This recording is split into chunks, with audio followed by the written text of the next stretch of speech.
I never thought I'd live to hear those words from my own son. Dad, you're not welcome here. This house isn't yours, and frankly, neither is my life. You've done enough. He stood at the top of the marble staircase, wearing a smug smile as though every inch of that mansion belonged solely to him. His wife, dressed in a glittering gown, whispered something in his ear, and both of them laughed. I stood in the doorway with my worn-out shoes and old jacket, holding a simple gift in my hands, a bottle of perfume I had saved up to buy for my daughter-in-law's birthday. And that was the moment my son, my flesh and blood, slammed the door on me. Don't embarrass yourself, Dad. People like you don't belong in a place like this. His words cut deeper than any knife. I raised him in that house. I built that empire from scratch. Every tile, every wall, every shining chandelier, all of it came from decades of sweat and sacrifice. And yet, here I was, treated like a beggar on my own doorstep. They thought I was weak. They thought I was old, powerless, forgotten. But what they didn't know was that the mansion they flaunted, the cars they boasted about, the land they thought was theirs, all of it was still in my name. Hidden beneath years of trust deeds, legal documents, and one lawyer who never betrayed me. That day, as I turned away from my son's insults, I didn't argue. I didn't fight back. I walked away silently, holding my head high. But inside, I made a promise. They would soon learn the truth. The same mansion they claimed I didn't belong to was mine. The same wealth they thought they had stolen was under my control. And when the right moment came, when their greed reached its peak, I would pull the curtain back. And their entire world would collapse, because respect matters more than money, and they were about to lose both. I can still hear the echo of the door slamming in my face. That sound will haunt me forever, because it wasn't just a door shutting, it was my own son shutting me out of his life. I had gone to his mansion with nothing more than a small gift, a simple bottle of perfume I had carefully chosen for my daughter-in-law's birthday. I didn't have much these days, but I thought a thoughtful gift would still mean something. I had imagined her smiling, maybe even thanking me kindly. After all, I was her husband's father, her children's grandfather. But what I got instead was mockery. "Why are you here like this, Dad?" My son sneered, standing at the top of his grand staircase. "You didn't even call. You can't just show up here like it's your house." I froze. Like it's your house. The words stung. That was my house. My sweat, my blood, my sacrifice had built those walls. Yet here he was, looking down at me as if I were some beggar who had wandered in from the street. His wife joined him, wearing a glittering gown that probably cost more than my entire monthly pension. She leaned in, whispered something, and then both of them laughed right in my face. I stood there, holding out the perfume bottle. I just came to give this. It's her birthday today." She looked at the gift as though it were trash. "That brand, oh, how thoughtful," she said sarcastically, rolling her eyes. "But really, you shouldn't trouble yourself." I swallowed my pride. I only wanted to be part of the celebration. And that's when my son delivered the blow. "Dad, you don't belong here. This is my house now. Please don't embarrass us in front of our guests." The laughter, the condescension, the rejection, it all crushed me inside. I had once dreamed of celebrating milestones with my children, of being surrounded by love. Instead, I was being thrown out of a home I had built with my bare hands. I slowly turned around, holding my gift tightly so it wouldn't fall. My heart was heavy, my eyes burned, but I kept my head up. What they didn't know was that their arrogance had just awakened something inside me, because no matter what they claimed, that mansion was still mine. As I walked back down the driveway that night, memories came flooding in. My calloused hands, my sleepless nights, my sacrifices. All for the very child who now rejected me. I grew up with nothing. My own father was a farmer who barely managed to feed us. I had to drop out of school at 15 just to work odd jobs. Brick by brick, I learned how to build homes, how to invest in small plots of land. I saved every coin, skipped meals so my children would eat, and walked miles so they could ride the bus to school. And that mansion, it wasn't just a house. It was the symbol of my life's work. Decades of sweat poured into every corner of it. When I first laid its foundation, my son was only a child. He would sit on my shoulders as I inspected the land. I used to tell him, "One day this will be yours, but only if you honor it." How naive I had been. I paid for his private schooling, his university fees abroad, even his wedding. While I ate simple bread and tea, he wore designer suits and drove imported cars. I told myself it was worth it, that he would one day look after me. But the moment he tasted wealth, he changed. The humility I tried to instill in him vanished. He stopped introducing me as his father and began calling me the old man to his friends. And when his wife entered the picture, her arrogance fanned his greed even more. They began whispering that I should retire, that I should sign over the properties to him. They said things like, "You've lived your life, Dad. It's time for us to take charge." At first, I resisted. But the pressure only grew stronger. He would place documents in front of me, pushing me to sign. "Just a formality, Dad. Don't you trust me?" I did trust him, until he started mocking me openly, treating me like a burden, and forgetting the sacrifices that built his life. That night, as I replayed his cruel words, I realized something. My trust had been misplaced. The very next day, I called my old lawyer, Mr. Haniff. He had been with me since the first day I bought land. Loyal, trustworthy, and sharper than anyone I knew. "Uncle," he greeted me warmly when I arrived at his office. "It's been a while. What brings you here?" I sighed. "Haniff, tell me honestly, is the mansion truly mine, or did I already sign it away?" He raised his eyebrows, then pulled out a thick file from his cabinet. He laid it on the desk and opened it. My heart pounded as he flipped through the pages. Finally, he looked up and smiled. "Relax. Everything, the mansion, the businesses, the land is still under your name. You never signed away the main deed. Your son only has limited access through a power of attorney, nothing more." I let out a breath I didn't realize I'd been holding. Relief mixed with anger surged inside me. So my son had been boasting about something that wasn't even his yet. He had been parading around as the owner while I still held the keys. Haniff leaned closer. "I've been keeping the originals safe for you.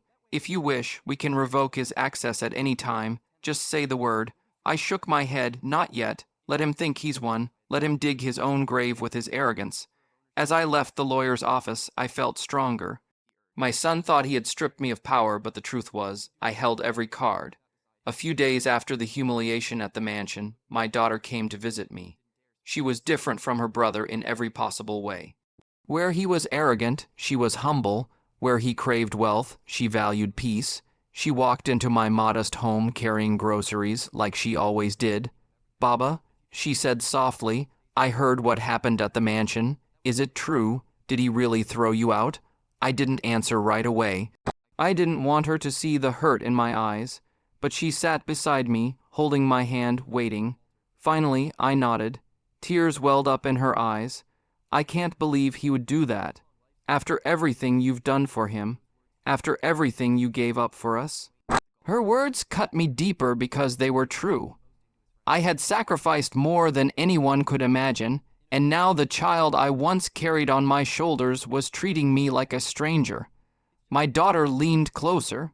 "Baba, you need to be careful. He's changing. He's not the same brother I grew up with. Ever since Babhai came into his life, he thinks he's some kind of king. They've been hosting these lavish parties, wasting money like water, and telling everyone you're finished." I frowned. "Finished, yes," she whispered, lowering her voice. "He's telling people you're old, that you can't handle your affairs anymore. And Baba," she hesitated, but finally said it, "he told me. He's planning to push you out permanently." My heart clenched. "Push me out? How?" She shook her head. "I don't know exactly, but I heard him on the phone talking about taking over fully. Baba, you need to protect yourself." Her words stayed with me long after she left. For the first time, I realized my son wasn't just being disrespectful, he was plotting something dangerous. A week later, my son surprised me with an invitation. "Dad," he said on the phone, his tone unnaturally sweet, "why don't you come over for dinner? We haven't spent time together in a while. Bab, I wants to make it up to you." For a moment, I almost believed him. A father's heart is foolish like that, always hoping for reconciliation. I went. The mansion was glowing with lights, the table spread with rich food. My son greeted me with a smile that didn't reach his eyes. His wife hugged me stiffly, her perfume suffocating. "Please sit. We want tonight to be special. Dinner went smoothly at first. They asked about my health, cracked jokes, even served me the best dishes. I almost forgot their cruelty from before, but then came the moment I had been waiting for. Dad, my son said suddenly, pulling out a sleek folder. Since you're here, I wanted to take care of something important. Just routine paperwork, nothing big. He slid the folder toward me along with a pen. What is it? I asked cautiously. Just some formalities about property management, you know, taxes, inheritance planning, that sort of thing. All for your convenience, really. I opened the folder. Inside were legal documents, full of complicated words. My eyesight wasn't what it used to be, but I caught enough to realize the truth. They wanted me to sign over everything. I looked up slowly. My son's smile was too eager. His wife leaned in. It's for your benefit, Papa. You don't want to be stressed at this age. Just let us handle things. You trust us, don't you? My heart twisted. Trust. That word felt like a knife. I closed the folder gently. I'll review these with my lawyer before I sign. Their smiles faltered. My son's jaw tightened. His wife's eyes flashed with anger. Papa, do you really think we'd trick you? Do you think your own son would betray you? I forced a tired smile. Of course not, but I'm old now, and I like to be cautious. The rest of dinner was cold. I left with the folder in hand, pretending not to notice their glaring eyes as I walked away. As if betrayal from my own son wasn't enough, soon the whispers in the community began. One of my old friends, Rashid, came to see me. Brother, he said, you need to know what your son is saying about you. I braced myself. What now? He's telling people you've lost your mind, that you wasted money on useless ventures, that he saved the family business from collapsing because of you. My chest tightened.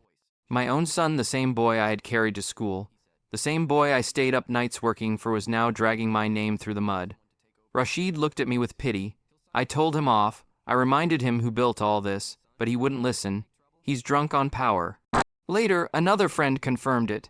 My son was spreading lies everywhere. To him, my reputation didn't matter, only his control did.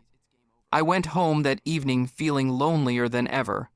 My own blood was turning the world against me. The man who should have been my pride was becoming my biggest shame. But just when I thought things couldn't get worse, the phone rang. It was my lawyer, Hanif. His voice was urgent. Sir, I just received some troubling news. Your son is filing documents in court. He's trying to take over your assets legally. He's claiming you're no longer capable of managing them.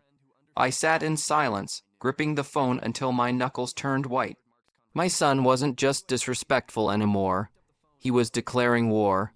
It happened during my granddaughter's birthday party. I wasn't even formally invited. My daughter quietly slipped me the date and begged me to come. Baba, she'll be so happy to see you. Please don't let your brother stop you. So I went with a small doll wrapped in cheap paper. I knew the mansion would be glittering with balloons, lights, and extravagant decorations, all for show. My son never did anything simple anymore. When I entered, the hall was full of guests. Some were old friends of mine who looked at me with awkward smiles. Others were strangers flaunting designer clothes. I spotted my granddaughter across the room, her little eyes lighting up as she saw me. She ran into my arms, hugging me tightly. For a moment, everything felt right, but the moment didn't last. My son's voice cut through the air. Ah, look who decided to show up, he said loudly, drawing everyone's attention. The old man, everyone, this is my father. Don't mind him, he just wanders in sometimes. Laughter rippled through the crowd. My granddaughter looked confused, her little arms tightening around my neck. I could feel her innocence trying to shield me from the cruelty of her father's words. I placed the doll in her hands. Happy birthday, Mary Biddy. I whispered, ignoring the whispers around me. But my son wasn't done. He clapped his hands dramatically. Let's all thank my wife for hosting this party. She and I worked hard to make it happen. You see, my father doesn't really do much these days. We've taken care of everything. Some guests chuckled. Others looked uncomfortable. My face burned, but I stayed silent. What could I say, arguing there would only make me look weak? My daughter found me later in a corner. Baba, please don't let him hurt you like this, she whispered.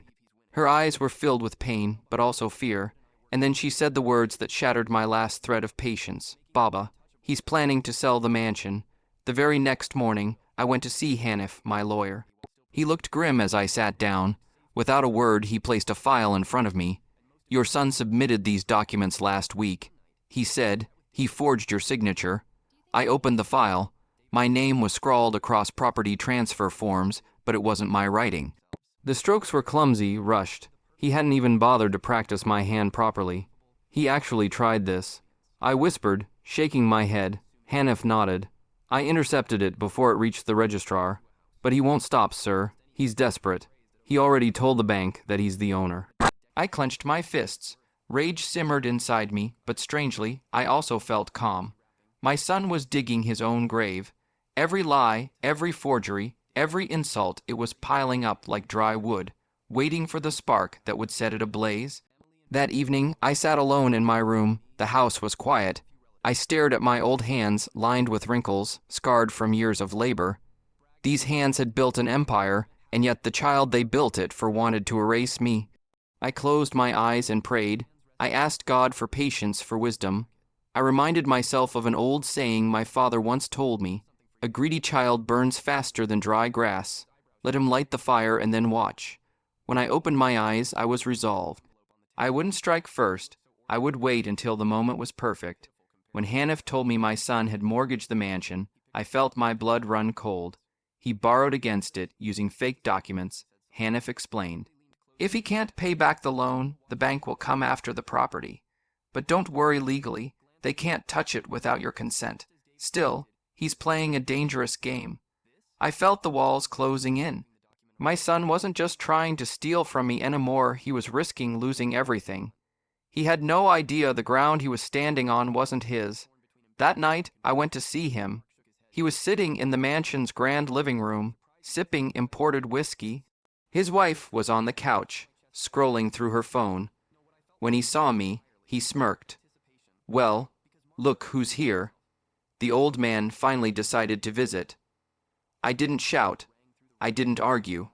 I just looked him in the eye and said, "Be careful what you claim as yours, Beta. Sometimes the ground beneath your feet can crumble without warning." He laughed right in my face. "Old man, you've lost your mind. Everything you see here is mine. You're nothing but a guest." His wife chuckled too, her voice dripping with disdain. "You should listen to your son. Stop clinging to what isn't yours anymore." I walked out without another word, but inside, my decision was made. They thought they were kings sitting on a throne of lies, but I held the crown, and soon the world would know it. It began with a letter. One quiet morning, my son and his wife were sitting in their lavish dining room when the courier arrived. A thick brown envelope was placed on the marble table. Inside was an official notice from my lawyer, Hanif. I wasn't there to see their reaction, but Hanif later told me the story. My son tore open the envelope, scanning the first page with eager eyes, expecting, perhaps, some legal document proving his ownership. Instead, his smile faltered. His wife leaned over, reading aloud. "This notice is to confirm that the property located at address of mansion, along with associated businesses and land holdings, remain under the sole ownership of Mr. my name. Any claims or representations made to the contrary are false and will be subject to legal action." The silence in that dining room must have been deafening. Hanif told me my son's face went pale. His wife snatched the letter from him, reading it again, her voice rising with panic. "What does this mean? What do you mean it's still in his name?" My son slammed the table. "That's impossible. He signed everything. He gave it all to me." Hanif said he nearly laughed when he heard that because the truth was simple. I had never signed away the deed. All their boasting, all their arrogance was built on lies. Later that day, I received a phone call. It was my son, his voice shaking with fury. "Dad, what are you playing at? Why did you send this letter? You know this house is mine." I spoke calmly. "Son, I didn't send you lies. I sent you the truth. That house is mine. It always was. And if you don't stop this nonsense, the law will prove it to the world." He cursed under his breath before slamming the phone down. The next evening, Hanif and I arrived at the mansion. This time, I didn't walk in quietly like a guest. I walked in with my head high, my lawyer at my side, and the truth in my hands. The grand hall was full of people, again relatives, friends, business associates. My son had been bragging about a new deal, pretending he owned everything. He froze when he saw me. "Dad," he said through clenched teeth, "what are you doing here?" I didn't answer him. I turned to the guests and spoke loud enough for everyone to hear. "Some of you may have heard that I no longer own this house, that I am nothing but an old man clinging to memories. Tonight, I am here to correct that lie." Gasps filled the room. My son's face turned red. "Stop this nonsense," he shouted. Hanif stepped forward, holding up the documents. "This," he announced, "is the original deed to the mansion, registered under Mr. my name. This is his signature, verified by the registrar. Every property, every business, all still belong to him. Your son has no legal ownership." The room erupted into whispers. I looked directly at my son. "You told me I didn't belong here. You said this house was yours, but let me remind you this place never belonged to you. Not then, not now, not ever." His wife shrieked, "That's a lie. You're just trying to humiliate us." Hanif calmly replied, "If you'd like, we can let the court decide. But I assure you, the law will not be kind to forgery and fraud." My son's hands shook. His arrogance had finally cracked. For the first time, I saw fear in his eyes. "Dad, please," he begged, his voice trembling. "Don't do this. I was wrong. I thought you'd already given everything to me. I wanted to prove myself." The same son who once told me I didn't belong in his house was now kneeling at my feet, surrounded by shocked relatives and guests. His wife looked horrified, whispering frantically, "Get up. Don't embarrass yourself." But it was too late. His mask had slipped. Everyone could see the truth. I stood tall, my voice steady. "You wanted power, son. You wanted riches. But in chasing those things, you forgot the one thing that mattered most: respect. Without respect, money is nothing but paper." Hanif began collecting murmurs from the crowd. "So the father still owns everything?" The son lied. Shameful. I turned to my daughter, who stood quietly at the back, tears in her eyes. She had never asked for wealth, never demanded control. She had only ever offered me love. I spoke clearly so everyone could hear. "From this day forward, my estate will be shared fairly. My daughter will inherit her rightful share, and as for you," I looked down at my son, "you will earn nothing through lies." My son's face crumbled. His friends began leaving one by one, no longer interested in associating with him. His wife's glare could have cut through stone. The mighty throne he thought he sat on had turned to dust. I looked at my son, still kneeling before me. His voice cracked as he begged, "Dad, I'm sorry. Please, don't take it all away. I was foolish, arrogant. I thought money made me powerful, but now I see." Tears ran down his face, tears I hadn't seen since he was a child. For a brief moment, my heart softened. I remembered the little boy who used to hold my hand, who once looked at me like I was his whole world. But then I remembered his words, "You don't belong here." I remembered the humiliation, the betrayal, the mockery. I took a deep breath. "Son," I said slowly, "forgiveness doesn't mean forgetting. You wanted to cut me out of your life for wealth. You showed me no respect. How can I simply hand you back what you tried to steal?" He sobbed. His wife hissed in his ear, "Get up. Stop this drama. We'll find another way." But he didn't move. He stayed there, broken. I turned to Hanif. "Prepare the documents. From today, my daughter will be co-owner of all my properties. My son. He will get only what I choose to give him when I see he has truly changed."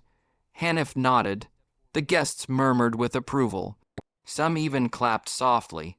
That was my decision. Firm, final. The days that followed were heavy. Word spread quickly in our community. My son's reputation was shattered. His friends disappeared. Business partners refused to trust him.